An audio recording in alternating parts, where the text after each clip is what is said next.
And when you take accountability, even in situations where maybe you weren't at fault, or maybe something really out of your control did happen, you have some accountability in that situation. And if you take accountability, that gives you power to turn things around. And that's the most important thing in the world.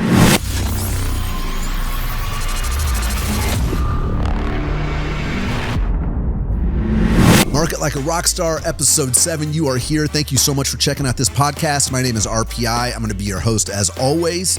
First podcast of a brand new year. I hope you and your family and friends had a great holiday, whatever holiday you celebrated.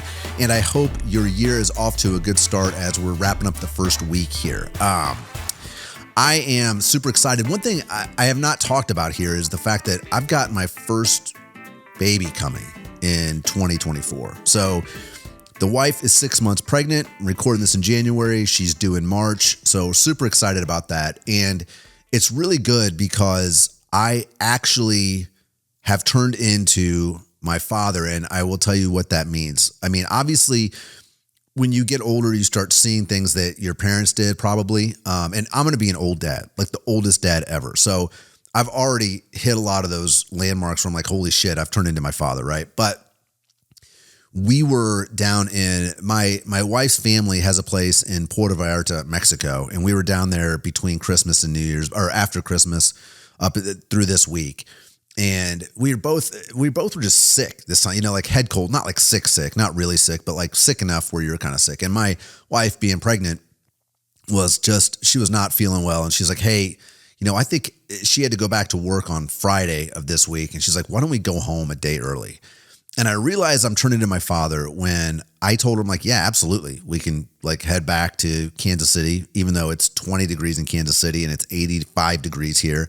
But I told her that what made me realize that I am my father is at this point in my life, she could at any moment ask me, are you ready to go home? And the answer is always going to be yes. It doesn't matter if we're on vacation. It doesn't matter if we're in paradise. It doesn't matter if we're out to dinner somewhere. It doesn't matter if we're at a get-together. Any time. I told her this. I said, you don't ever have to ask me for the rest of our lives together. You don't ever have to ask me, hey, do you care if we go ahead and go home now? Because just know that the answer is yes. I'm always ready to go home. I love home. It's my happy place. I absolutely love it. And I hope that you love being home as much as I love being home. Because when you love being home, then everything else is just gravy, right? All right, let's get into the podcast. Today, we're going to talk about accountability. I feel like this is one of those big ones, and it's just a fundamental building block, whether you're talking about your business, whether you're talking about your marketing, whether you're talking about your own personal success. I think accountability is one of the most important things just across the board. And I know it's right for me because I know it helps me, I should say. Because anytime that I have ever blamed other people for my problems, that doesn't help me. It never helps me. And as a matter of fact, I think it's the worst thing you can do is point the finger at somebody else, because then you're taking the ability to fix the problem away from you. You know what I mean? So at the very basic, at the very least, at the very bottom of all this, if you're not willing to sit down and say, you know what? Yeah, this person was shifty or sketchy or whatever, and they pulled some shenanigans or whatever. Find your role in whatever happened and figure out what you can change, because that's all you can control. And if you say, well, the game is rigged, I can't win because, pick your reason, right? It doesn't matter what the reason is. Because I'm too old. I can't win. They won't hire me. Okay, well, you're screwed, I guess. like I guess that's it, Oh, I'm too fat. I'm too skinny. I'm too whatever. Pick your reason. If the reason that you're not succeeding or you're not somewhere in life is something that's out of your control, then you have no means of fixing it. However, if you find your accountability in any situation, like I said, I was in an awful relationship for a long time. And the one thing that I didn't do, and I was proud of myself for doing this, and I was 35 when I dipped out of that relationship, was I did not spend any time trying to figure out like the self-pity thing didn't happen, because my whole reason was I know that they acted in a bad manner. I know somebody acted in a bad manner, but the problem was I allowed myself to stay in that relationship. That's what I could control, and that's what I did control for years. I allowed this behavior to be part of my life, and I allowed myself not to do anything about it. And the one thing I was happy about was I was never focused on that person or how they acted, what they did, whatever. All I could focus on was me and why I stayed there, why I allowed that stuff to happen. And when you take accountability, even in situations where maybe you weren't at fault, or maybe something really out of your control did happen, you have some accountability in that situation. And if you take accountability, that gives you power to turn things around. And that's the most important thing in the world, is to be able to get yourself out of a shitty situation. You know what I mean? And so today I'm going to talk a lot about sports and sports analogies. And I'm specifically going to use a few references. I'm a Kansas City guy, born and raised in Kansas City, did some time in Nashville, but Kansas City's always been home. And I've always been a Chiefs fan my entire life. And that was really a rough spot to be in for the first, 40 years of my life, until the last 8 years or whatever, the last 7, 8, 6, 5, however long Mahomes and Reed have been in it. Andy Reid was the beginning of it. And then Mahomes came in, and now everybody hates the Chiefs, and they're like, everybody bitches about them, which I find to be absolutely fascinating, because I've watched our team go from just not a joke, but they were never the team you were scared to play. And I've watched them come to where they are the team you're scared to play. And this year's been rough. As a Chiefs fan, it's been really hard to watch these guys kind of struggle through the season, and right now we're getting into this weekend is the last, so I'm recording this the first week of January. This weekend is the last regular season game. The Chiefs have won the AFC West, so they're locked in for the playoffs, and this Sunday they'll probably rest most of their starters, whatever. But going to the playoffs, it's going to be interesting, because the Chiefs have not been the Chiefs that we're used to in the Mahomes era, right? They've not been this offensive powerhouse. They've got a really strong defense, blah, blah, blah. But the reason I bring this up is because I feel like sports in today's day and age is one of the few places where meritocracy still means everything, especially in the NFL. And there are people you'll hear people talk about, such and such didn't get a job because of racism or whatever. And in my mind, it's not that I don't think racism exists. Of course it exists, right? But I also know that every single owner and every single organization, especially in the NFL, we'll just use that as what we're talking about, all they care about is winning. That's all they care about. I mean, even to the point that you've got guys that are breaking the law, and they're bringing them on. Like, they don't care. Like, you did something terrible to your spouse. That's okay. You keep playing, right? Like, it doesn't matter. Like, look at Deshaun Watson, for Christ's sakes. Like, this guy, like, just a laundry list of allegations, like so many allegations that it's like, and allegations are only allegations, blah, blah, blah. But it's like, when you've got this many and you've got receipts and blah, blah, whatever, right? So my point is, the NFL is a meritocracy for the most part. And the best players in the NFL and the best players in life, the best people you work with, the best people in your family, the best people are the people that take accountability for their actions.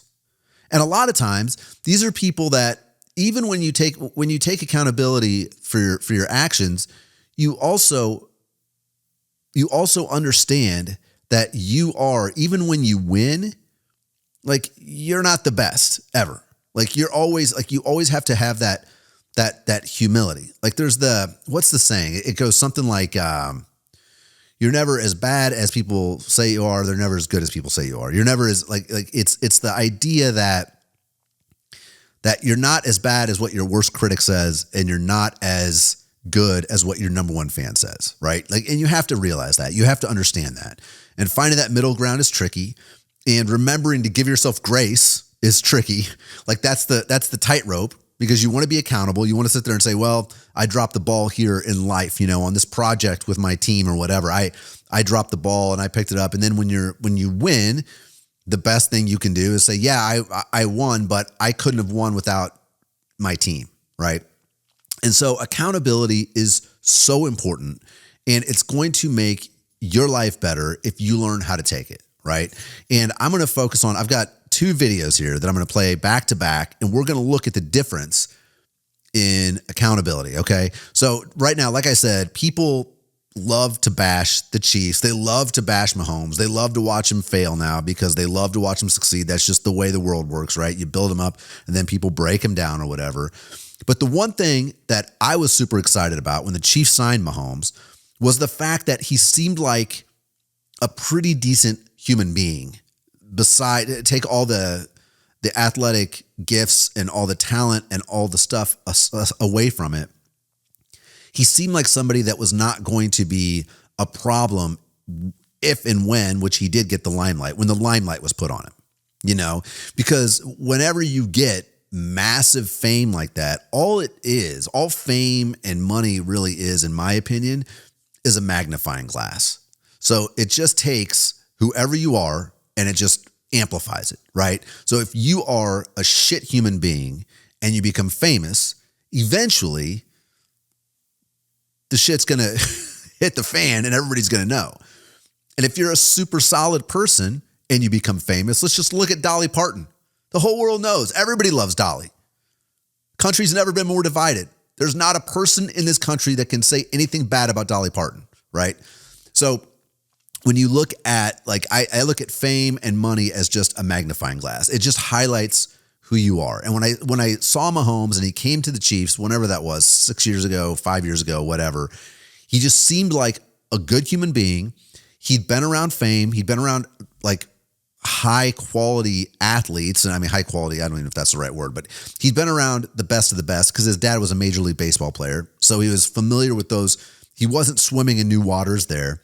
But the best thing about Patrick Mahomes, even more than his athletic ability, which is incredible, is the way he takes accountability for his actions and the way he gives accountability when he wins. I've got a video here. This is back from a couple weeks ago. Chiefs lost to the Raiders.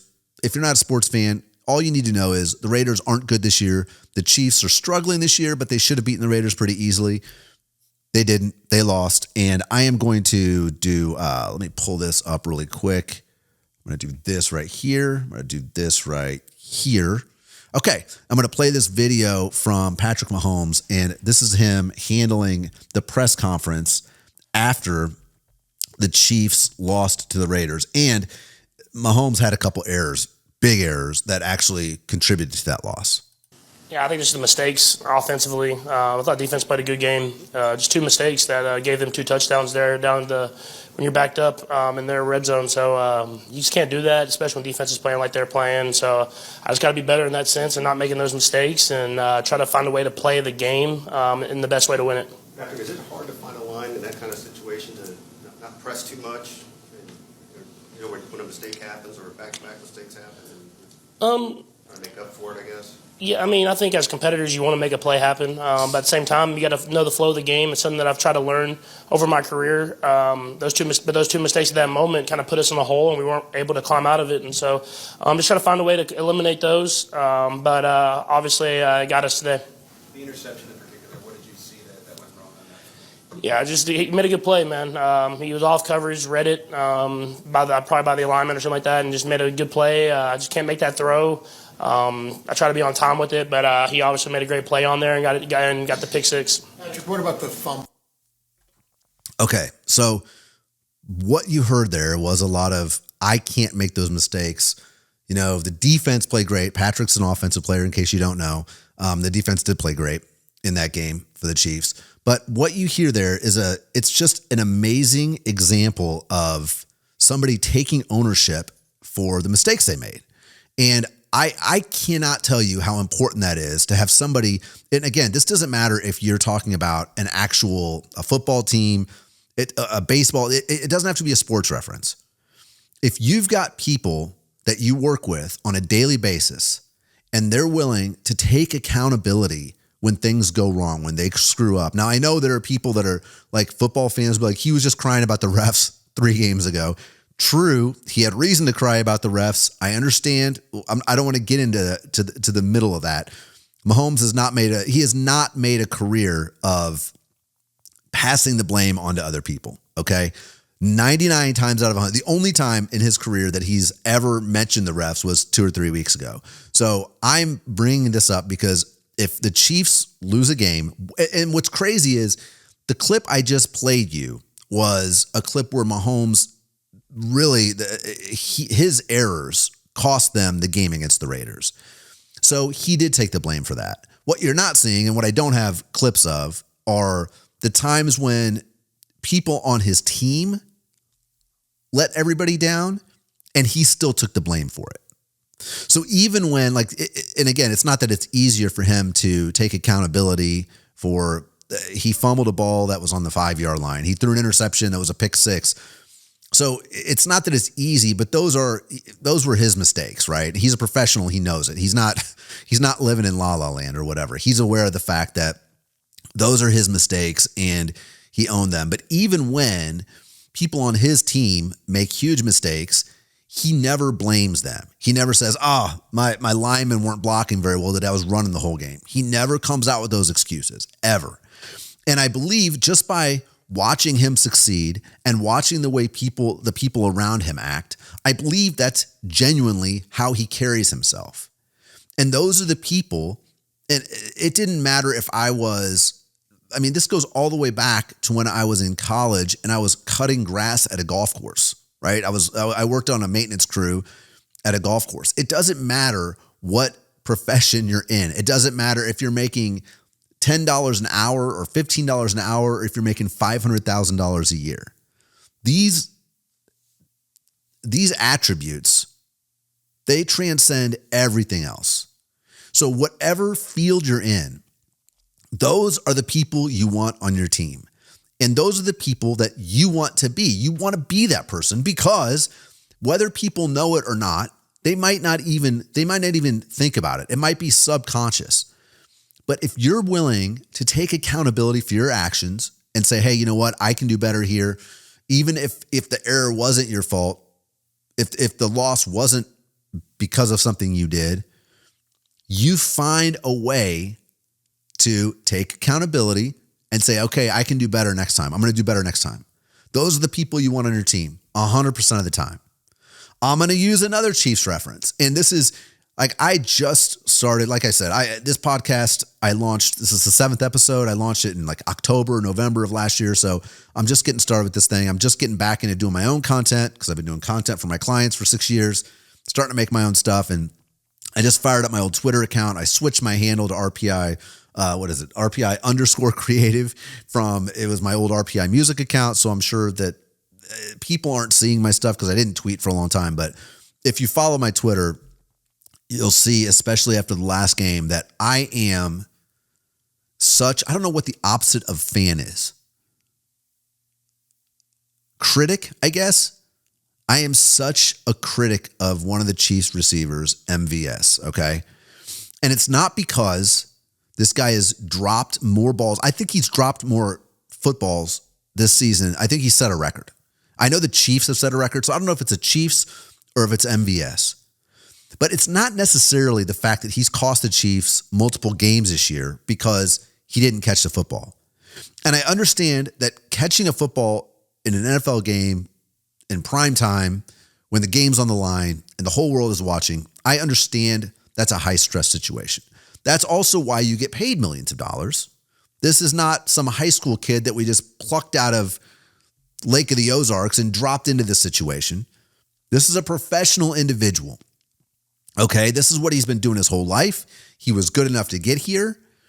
And it's not the fact that he's been dropping balls like it's his job to drop balls. That's not the real problem. The real problem, in my opinion, is the way he handles this situation. Okay, so I've got a clip, and this is from early December 8th is what this clip is from. And I think it's from PJ Green TV on Twitter. So at PJ Green TV, I think he's a sports reporter, I think. And he was doing the locker room interviews after the game.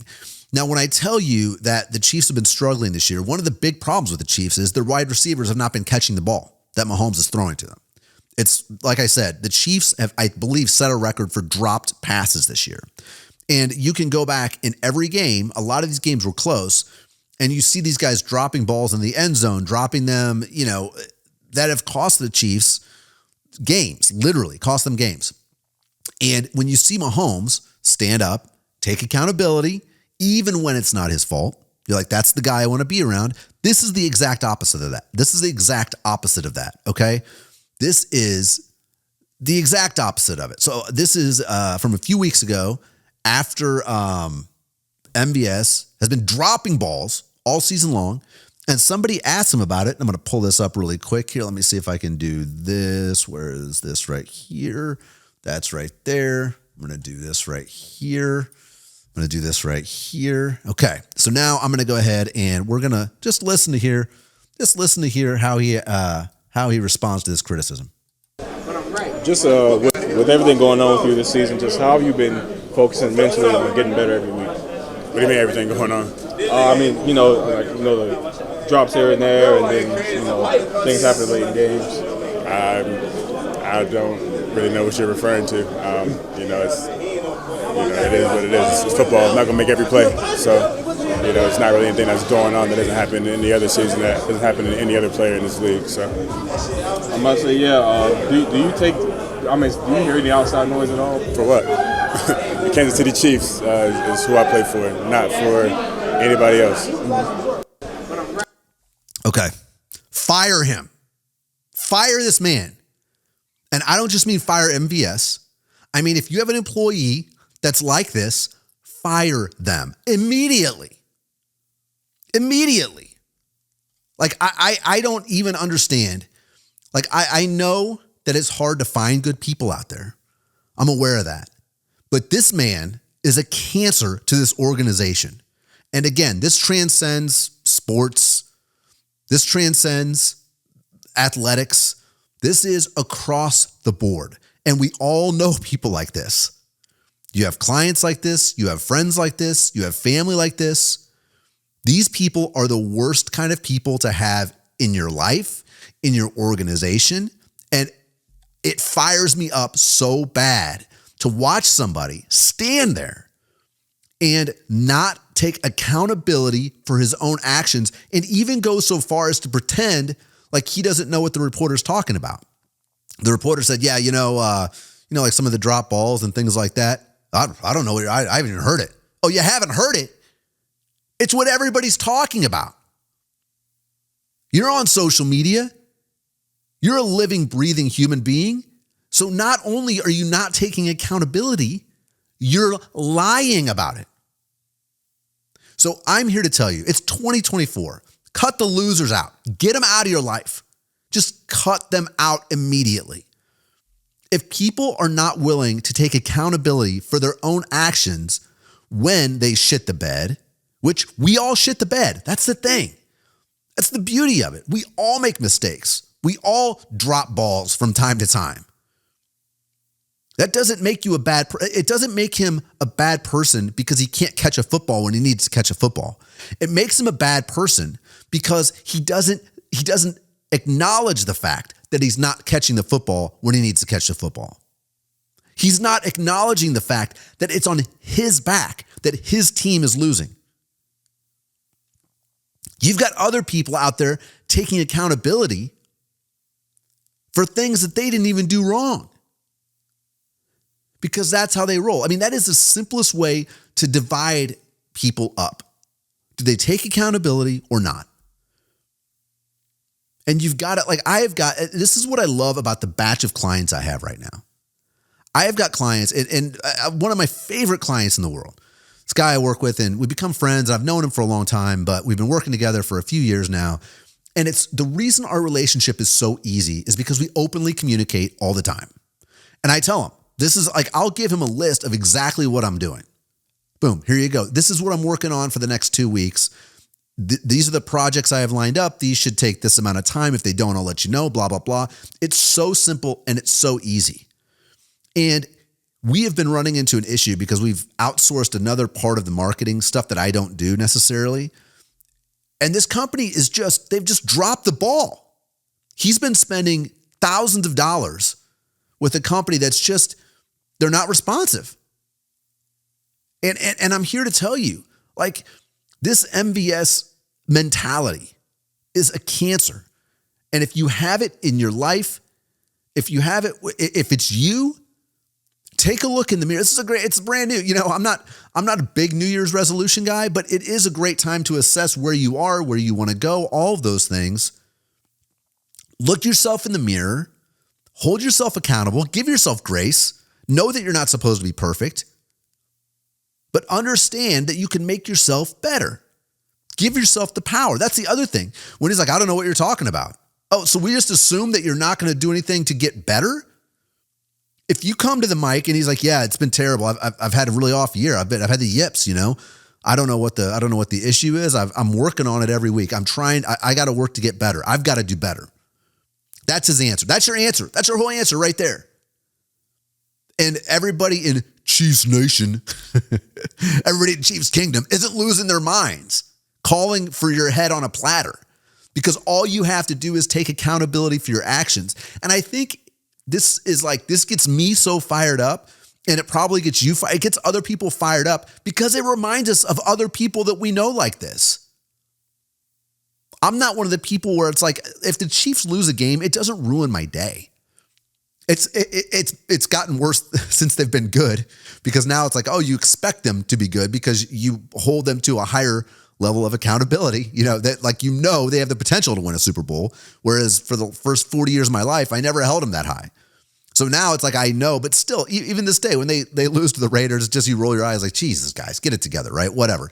But I'm not I'm not fired up because I'm a super sports fanatic guy. Like, if my team doesn't win, I'm going to go punch a hole in the wall. Like, I'm not that guy.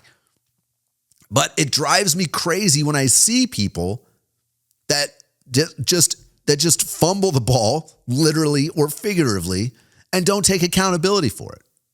It drives me insane because we all know those people. And again, it's so easy to not be that person. All you have to do is take accountability for your actions. Not only does it make you more tolerable to be around, not only does it make people want to be around you, want to work with you more, but it also, in your own mind, it gives you the power to make to make yourself better, to get better. You know what I mean? And I had this other clip that I had pulled, and this kind of, it goes along with accountability, or with basically being just a good team player. And this, again, dips into my hometown, Kansas City. I'm super proud of being from here. Love the town and everything. And there is a guy who is Mizzou alum, who I also went to Mizzou as well. And so I've been a fan of Drew Locks for a long time. And it's really cool to see people from your hometown on the big stage, right? And so there was a game, again, if you're not a sports person, I kind of apologize, because I hope I'm not just overloading you with all this sports stuff. I'm not a huge sports guy either, but I feel like all these clips kind of play well together. But this was a couple weeks ago, and Drew Lock came out of Mizzou, went to play for the Denver Broncos, got traded up to the Seattle Seahawks, and he plays there now, and he's the backup quarterback for the Seattle Seahawks. And the Seahawks they're like 7-7 when this happens. So the Seahawks are just kind of a mid-tier team this year. They're not great. They're not terrible. They're mid-tier. And they were playing the Philadelphia Eagles, who at this point, the Eagles have been on kind of a losing streak, because we're getting into, like I said, we're nearing the last week of the season. But up until this point, this was like the very beginning of the Eagles' losing streak. The Eagles went to the Super Bowl last year, lost to the Chiefs, and they've kind of struggled this year a little bit too. But Drew Lock got the chance, got called up. He was the backup quarterback, got called up, ended up starting against the Philadelphia Eagles, who are the best team in the league. And this is a long clip. It's about 2.5 minutes long. The audio is not great, so I'm going to do my best to kind of pump it up so you can hear it a little bit. But this is Drew's interview after the game, and I loved it so much. And this is a few weeks old, so you've probably already heard it. If you haven't, then it's a great thing to listen to. So I'm going to go ahead and let's see this. How do I do this? Right here, right there. Okay, and I'm going to go ahead and play this. Check this out. This is Drew's post-game interview after they beat the Seattle Seahawks. Straight this game-winning drive tonight. Oh, amazing won't do it justice. Amazing won't do it justice, but amazing also doesn't do justice. What the O-line, what DK did on that catch, what the receivers did, what Ken Walker, Zach Charbonnet did all game long, the tight ends, man. It takes a special group to rally around a guy that is coming into his second game of the year, right? Used to the same thing all year long, same cadence, same spin of the ball, everything. A team like that, not just the offense, the defense to rally around me tonight, man, that was amazing. I hear some emotion in your voice. Yeah. It's been a long time. I'm just blessed. Blessed with a great group of guys, a great city, great coaching staff. It's awesome. It's a wow. Drew, when did you even know you were going to be playing tonight? Oh, there's a long story going in that one. But I kept the mentality that I was going to play, regardless of what was going on, how people were looking and whatnot. I was just like, you're going to go out there and play, so just be ready to play. Found out when we got here that I was going to get the nod and roll the dice, baby. Let's go. Take us back to the touchdown pass to Jackson. Just what was the play call? Take me through. Yeah. I mean, I'll remember that play call for the rest of my life, but we're breaking the huddle. I knew Jax had the one-on-one.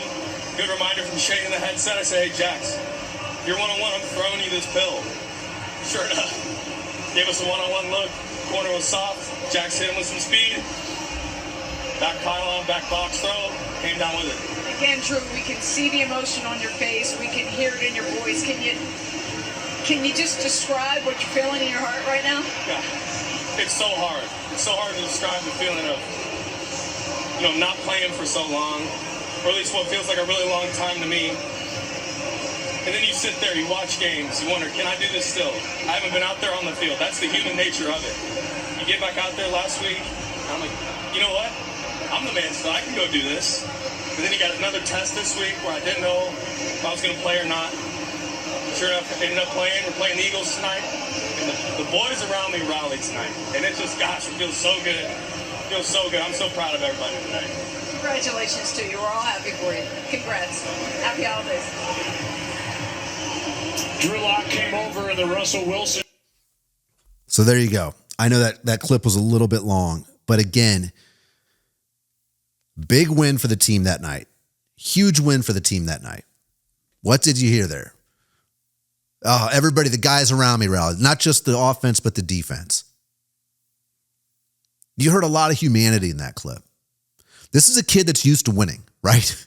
I was talking to my father-in-law. We were watching some of the college playoff games or some of the college bowl games last weekend. And I can't remember which game it was, but I was sitting there and I was like, what's crazy to me, and I think about this every time I watch Division I football, is every single kid on that field, every single player on that field, and these are, I say kids, they're men, right? They're 20, some of them are 25 years old, some of them are 18 years old, but they're men. Every single player on that field is the biggest stud from their hometown. Like, you don't get to Division I football without being the biggest stud from your hometown. Drew Lock was that kid. He got to go. He was the stud quarterback at Lee Summit. Went to Mizzou. I mean, again, just like fantasy. Like, this is like dream stuff, right? When you're a kid, you're growing up in Lee Summit, Missouri. I'm going to go to Mizzou and play quarterback. Yeah, right, sure. He does it, right? And then he goes to the NFL. I mean, you were talking about I don't even know what, like the 0.01% of people. This guy is used to winning his whole life. And you just heard somebody talk about the self-doubt he had. He's 28 years old, 30 years old, 31 years old, maybe 30, early 30s, late 20s. He's won his whole life. And he's been, obviously he's dealt with losses his entire life as well. But he's not used to, at the end of the day, he ends up on top. Why does he end up on top? Because he takes accountability for his actions. because he's the guy who, even when he's not the guy, when he's the backup guy, in his mind, he's always ready to get in there and play. These are the people you want on your team. These are the people you want leading your team. These are the people that you want to follow if they're on your team, if they're in your organization. If you're new, if you're not the business owner, if you're new at someplace, find the Drew Lock, find the Patrick Mahomes. Those are the guys. Those are the people that you want to follow. People that know how to win and people that know how to take accountability when they lose, whether it's their fault or not. And if you can figure out how to do that, you're going to be so much better off in life. Because I look around and it's so easy to see people in 2024 they just want to blame everybody else for their problems. I didn't get a fair break. Yeah, well, life's not fair. So, and it's possible you didn't get a fair break. That doesn't change the fact that life goes on. So the sooner you can sit there and take responsibility for those things, the sooner you're going to do better. There's a couple people that I know that are they're acquaintances of mine. And they're struggling with addiction, man. And they've had a rough year last year, a real bad year. Lives are falling apart professionally, personally. These guys are going to get help. And I absolutely am rooting for them. Because I don't think that they are the dropped balls. I think they're the guys that are saying, I need help. I need to get my shit together. And they hit rock bottom. They hurt a lot of people on the way down. I hope they accept that. I hope they know that. I hope they take accountability for that. I feel like they are doing those things. And if you're that person, or if you've got that person around you, you don't hate somebody for the mistakes they made. You don't belittle the people on your team for dropping the ball. But you want to see them take accountability for those drops. You want to see them take ownership, because that is the first step to them not dropping the next ball. The first step to them making the next play is admitting that they screwed up the last one and working to not do it again. And I keep saying it because it's so important. Find those people, surround yourself with people that take accountability, be that person yourself, and you're going to win. Because there are a ton of people in this world, in this country, that are just blaming other people for their problems. They'll never win. They'll never win. And they don't know it.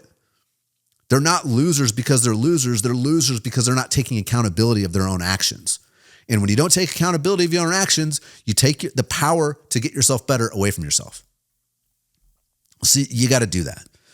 Now, I was talking about college football games, and I'm going to talk about one marketing thing real quick that just absolutely, I loved every second of it. And this was, I think it was K-State. Yeah, K-State, local, again, I'm in Kansas City. So the local football team, when I say local teams, I look at KU, K-State, and Mizzou. I'm a Mizzou alum, so I'm biased towards Mizzou against KU, right? Because that's the rivalry. K-State's always just been kind of like the enemy of the enemy is my friend, because K-State and KU has a rivalry. And in my history from playing music for 20 years, especially playing music in college towns, I'm like pretty familiar with all these towns. And I had a great time playing in Lawrence, which is where KU is. Playing in Manhattan, Kansas. Manhattan, Kansas is one of my favorite towns to play in before I moved to Nashville, even after I moved to Nashville. But it's Manhattan, Kansas is 2.5 hours from Kansas City. It's kind of it's a more ag school. So you get a lot more of the country, I don't say country folks. It's not everybody that's country, but you got all the country folks are in Manhattan at K-State. In KU, you get a lot more, the city and suburb kids. You also get a lot of St. Louis people there, whatever. Manhattan, it's just more of a country vibe. And I feel like most states, it was the same way when I would play in Iowa. University of Iowa, you had a lot of Chicago kids. It was more metropolitan. And then you had Iowa State, and it was more farm-like kids. You know what I mean? But I digress. So K-State was playing in the Pop-Tart Bowl, which they won. Congratulate EMAW, every man a Wildcat, right? So congrats to K-State for winning the Pop-Tart Bowl. But that Pop-Tart campaign was off the charts. And I hope if you're not a sports fan, even if you are on social media, I'm sure you saw the memes. You saw the Pop-Tart memes, right? So they had a mascot. The trophy was a trophy with a toaster on top of it with 2 Pop-Tarts coming out of it. But they had a mascot, and the mascot was a Pop-Tart dressed up, and it was just whoever was the mascot crushed it. And everybody loves Pop-Tarts. But the Pop-Tart took over the internet for 3 days, 4 days, maybe a week, which is unreal. So you look at marketing, and again, remember, it doesn't have to be serious all the time. Now, we're not all marketing delicious, awful for you breakfast items, but look at what Pop-Tart did. They made the mascot was the actual Pop-Tart, and then the actual mascot got in a toaster, came out, and the winning team ate a giant Pop-Tart, and the memes went viral. The memes were out of control. And marketing, this is like dream marketing stuff here. And they've got the Twitter account, and they're still hammering it. Like, whoever is doing Pop-Tarts marketing, kudos. You guys won the bowl season as far as I'm concerned. It wasn't Michigan for beating Alabama. It was Pop-Tarts. Pop-Tarts, they won the national championship this year. Pop-Tarts. Congratulations, Kellogg's. And if it's still Kellogg's, I don't know. But Pop-Tarts are delicious. My wife's only craving during this pregnancy has been Pop-Tarts, so I feel a special bond with the Pop-Tarts. You know what I mean? So that's good stuff. Now, the next thing I was I have no segue here, like to get into this next thing. But I got hit with the TikTok when I was, over the holiday, and I was sitting there, and it was a business owner, a restaurant owner, and he was talking about he had somebody ask him like, hey man, I can't afford to pay $16 for a sandwich or whatever it is. I'm going to play this TikTok, and then I'm going to talk to you about not only accountability, but ownership, and it ties in with accountability because it has to do with business ownership. But I'm going to go ahead and play this clip. Let me bring this up right here. Where are you? There you are. And okay, check this out. This is a post off of TikTok, I believe. So we're going to check this out. This is about a minute long. Here we go. You want to know why your sandwich costs so much at the local restaurant? My friend Dan sent me a text the other day. He was at one of my restaurants. He said, Brian, I just ordered a BLT at $16. You realize it's just bread, bacon, lettuce, and tomato. I said, yeah, Dan, but let me give you some restaurant perspective. In today's economy, my rent is $20,000 a month. My utilities are $6,000 a month. And my labor is currently running about $60,000 a month. That's at 28%. So I'm in for $86,000 a month before I sell a single sandwich. At a 32% food cost, I have about $11 profit in that sandwich. That means I have to sell 93,800 sandwiches a year, or 257 a day, just to break even and make no money. 1.5 million in revenue, and I don't make a dime. That's why your sandwich costs so much. That's a reflection on our economy. Okay, so I thought that clip was really interesting for several reasons, and I'm going to get into this. Is something I've talked about with friends of mine for a long time. I grew up, my father bought his business in 1983 when I was 8, around that time, right? So my dad basically started, he bought an industrial equipment, like he sold dollies, casters, things like that. He started selling there, I want to say in like 77, 78, 79, 80, something like that. So he sold for a few years. They tried to sell the company. He ended up buying the company. And I say all that because I grew up with a business owner as my father. Spent a lot of time with my dad. We were a close family. Still spend a lot of time with my dad. But I'd mentioned before, I grew up on a farm. And so we were 30 minutes from anywhere. So my dad would drive me to school. He'd drive me to work. I started working when I was 11 years old. But I was in the car with my dad for an hour a day some days. And then, we'd eat dinner as a family all the time and all those things. And so I always heard a business owner's perspective on things. And this actually plays in a lot with accountability, because I think that, whether you're talking to consumers or customers or prospects, or whether you're talking to employees, which is kind of who this is more geared towards, I feel like there is a very small amount of people, a small percentage of people who actually think like a business owner. And I think that's important. I had seen, I follow, there's a guy named, I think his name's Nick Huber. I think he's the Sweaty Startup guy. Great follow on all the socials, wherever you look at stuff. And he talks about the small percentage of people that actually are cut out for being entrepreneurs or for owning a business. And he's right. You know what I mean? I think that was one of the things that I disagree with Gary Vee on, where he's like, everybody should be an owner, everybody should be an entrepreneur, blah, blah. It's like, that's not true. Working for yourself is definitely its own thing. For me, it was easy because I was wired that way. I think it's because I grew up with my dad, and I learned I was good enough at selling out of the gate that I could sell, whether it was me playing guitar, I could sell that service enough to make a living, or whether it was me running social media accounts, I could sell that to make a living. But I think that the one thing that a lot of people are missing is an ownership perspective, regardless of where they work or where they shop. And I think it's important to think like an owner, whether you are one or not, or at least understand where money comes from. Because most people they don't understand, like, money comes from their boss. No, like that's not where money comes from. If you're working for the government, the money comes from the government. No, it doesn't. The government, they print the money, right? Which might have gotten us into the situation we're in right now, where everything costs 5 times as much as it did 5 years ago. But that's not where the money comes from. The money comes from us. The money comes from the people, right? And so when you are working at a business, and I see this all the time because I'm dealing with business owners, and some of these people have done very well for themselves, right? But the reality of it is that the guys that I work for, the people that I work for, have earned it themselves. None of these people have had this business handed to them. They've all struggled, they've failed, they've taken L after L and then taken W after W.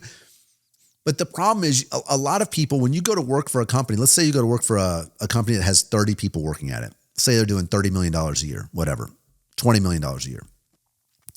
You just think that owner just has money. They're rich. Like, slow down. Now, maybe they do have money. Maybe they are rich. Maybe they're good with money. But the reality of it is that money is coming from somewhere. That money's coming from somewhere. So whatever, and this is the beauty of having a W-2 job, of having a job where you go and you get your 2 weeks vacation, you get your whatever benefits you get. The beauty of that is you don't have to think like an owner. You don't have to stress about, the things that aren't your job. But the owner thinks about everything. So when you think like an owner, you are incredibly valuable to the team you're on, because you're thinking about not only your job, but everybody else's job and all the things that have to get done. When you walk by a piece of trash, do you pick it up and put it in the trash can, or do you wait for the janitor to do it? Right? The owner is picking up that piece of trash and putting it in the trash can. That's thinking like an owner to me. That's small. It can be that small, but it goes all the way up, right?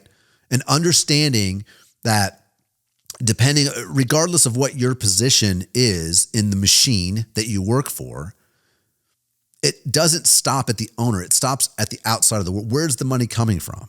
Someone is hiring you to do something, to perform a service or to deliver a product or whatever that is.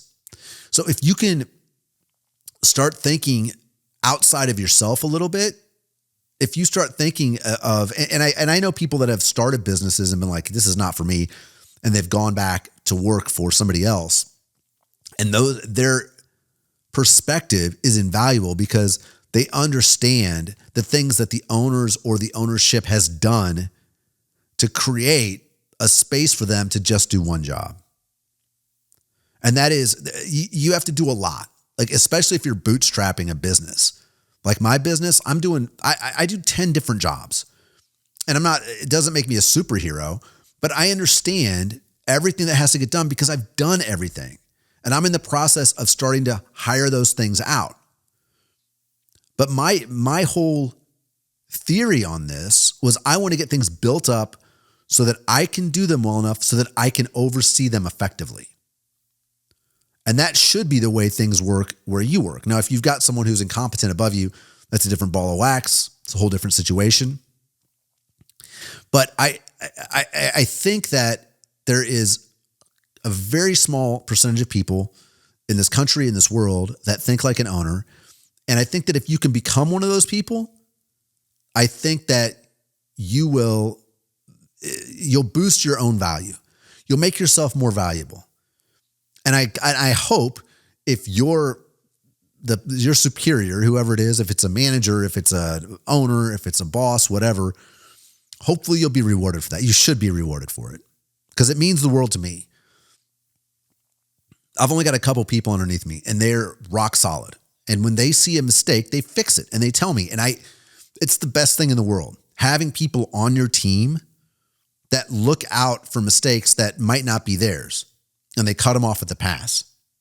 So thinking like an owner, it's accountability, but it's accountability for other people on your team. It's looking around the corner. It's not just staying siloed in the easy thing. So I think if you can think like an owner, it's going to, like I said, it's going to make you more valuable to your team. It's going to make you, I think you're just going to be better off in the world if you do that.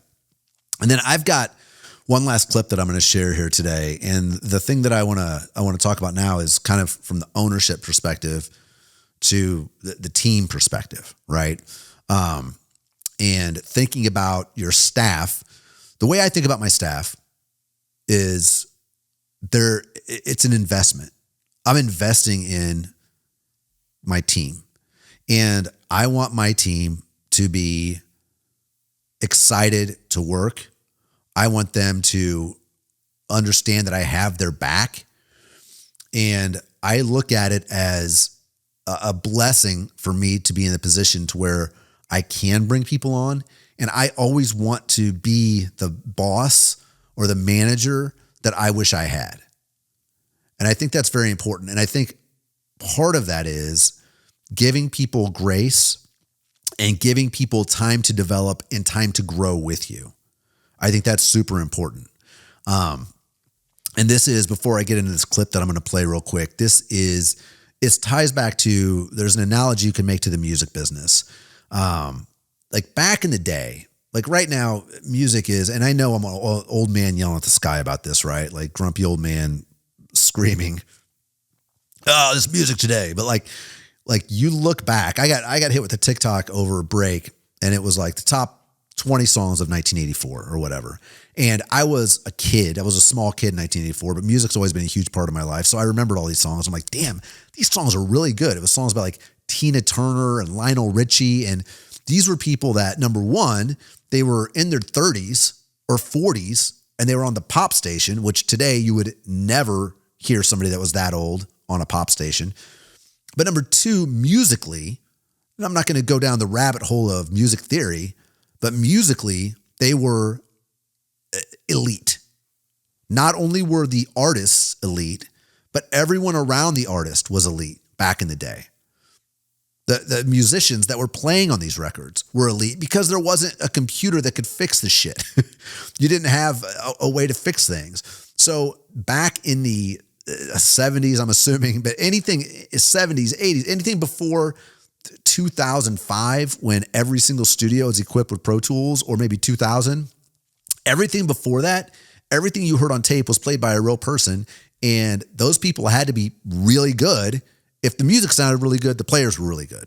It wasn't that the music sounded really good because the software is great, right? Which is what a lot of it is now. But the other thing about it was, and this is all part and parcel to the streaming thing and blah, blah, blah. But back in the day, record labels would take the time to invest in artists. And you see it, like, it's really apparent with like classic rock artists. Like you could use somebody like Van Halen as a good example, right? Their first couple records were shit, like sales wise. They didn't do very well. And this is a common theme. Like you'll see with like people now that are just like super fan, like Billy Joel. The guy struggled for years. And I'm not saying struggled before he got a record deal, struggled after he got a record deal for years, but he didn't get dropped. Now, these record labels, like, I don't even know, you don't even need a record label. If you're a musician, stay away from record labels. You don't need them. But now, if you do sign a deal with a record label, number one, they're signing you to or your management, they're trying to sign you to a 360 contract, which means they're taking a piece of everything. So they're asking for a lot more. They're giving you a lot less. And the other thing is they're not giving you any time to succeed. They're not giving you any time to grow. They're not giving you any time to get better. And back in the day, record labels would sign bands and they would develop them. And that might take 2 records. That might take 4 or 5 years to develop these bands to get them from Van Halen 1 to 1984. Now, Van Halen had success before that, obviously, but the 1984 record was just, enormous. And you could say the same thing about companies now. And we're at this really weird spot where a lot of people you go to work for a company and you're a number. You feel like a number. And that's really sad. It's really true. If you want to level up in your career, a lot of times you have to leave the company you're with and go to the competition. You have to. Otherwise, you're going to get a 2% raise or whatever. And if you go to the competition, they're going to pay you 25% more because you've got 2 or 3 years of experience. So I say this, and I'm running my business. I want to be the type of owner that I would want to work for. So I'm investing in my people. And I think that a lot of businesses don't do that now. A lot of businesses bring people in and they don't invest in getting people trained up. And it's a double-edged sword. I understand that because you're like, well, I'm going to teach this person all these skills and then they're going to bounce and they're going to go to the competition. And that's the struggle that we're in right now. As business owners, as managers, is it worth putting money and time into somebody if they're just going to bounce? Well, it's a chicken and egg thing. It's which comes first? Do the companies have to start being better to the employees before the employees start showing some loyalty? Or the employees supposed to start showing loyalty before the companies do the right thing? The other side of it is, are you going to do the right thing when nobody's looking?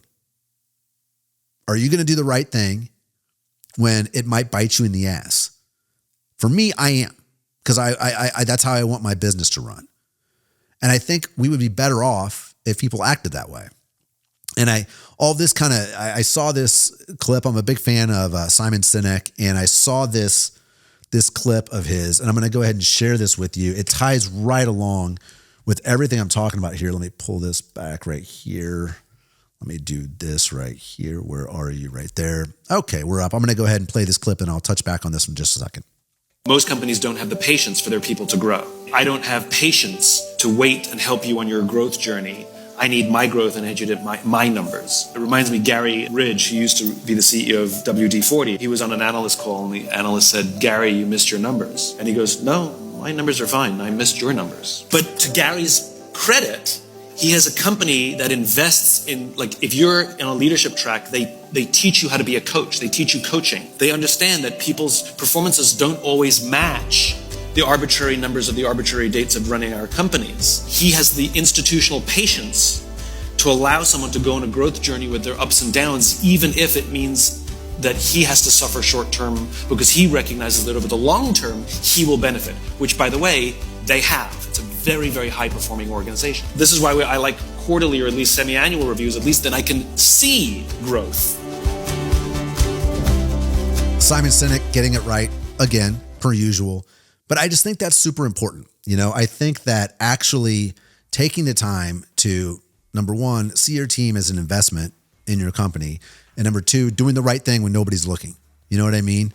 Helping those people grow. And the good ones are going to pay you back for it. And they're going to pay you back with loyalty and by doing a good job and by making you proud to have them wearing your name on their back. You know what I'm saying? That's about it. That wraps up episode 7 of Market Like a Rockstar. I hope you enjoyed this. I really appreciate you taking the time to hang out with me. If you did enjoy it, please do me a favor and be a friend, tell a friend, pass this along to somebody that you think could get value out of it. Until next time, stop selling, start telling. I'll see you soon.